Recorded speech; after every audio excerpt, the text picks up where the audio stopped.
All right, now to the severe weather outbreak impacting tens of millions of Americans. Multiple tornadoes reported overnight from a system stretching from the Great Lakes to Texas. 51 million Americans spent Friday under severe weather advisories. Now, this morning, communities across the Midwest and Central Plains have begun the cleanup process, and it comes after several days of severe weather.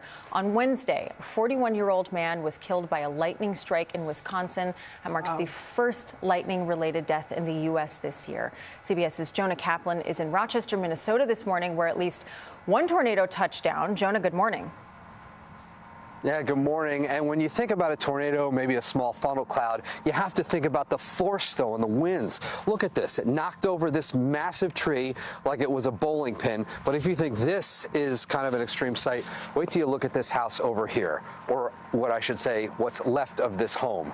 First of all, there's only the front facade. As you get to the back of it, there are no walls. There's nothing in between. You just see all of this mess, this debris. And this is why even when the storm has passed, the disaster is still very much in the present. And this is just one scene here in the Midwest after it's been a very long week of severe weather in the Midwest. As a shower of hail pelted Minneapolis, a funnel cloud formed about 90 miles south in Rochester, Minnesota. And this was the result. They say it sounds like a freight train, and it did. David Vetch was at work when he saw the tornado approaching his 89-year-old father's house. And we stepped out on the loading dock, and holy smokes, there was one coming right at us. And the boys ran in the building. I jumped down over the bank and hung on to a few evergreen trees, and the edge of the tornado must have went where we were. And then the main part of the tornado hit Dad's house. While the house took extensive damage, Vetch is thankful his dad wasn't hurt.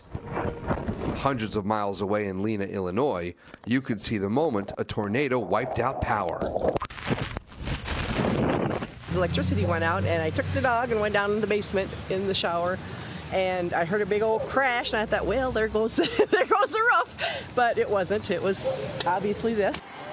Authorities in Lena called the damage extensive, but said there were no deaths or serious injuries. We're getting rain right now, and we're seeing a lot of flow on the roads, too, so flash flooding is also a risk.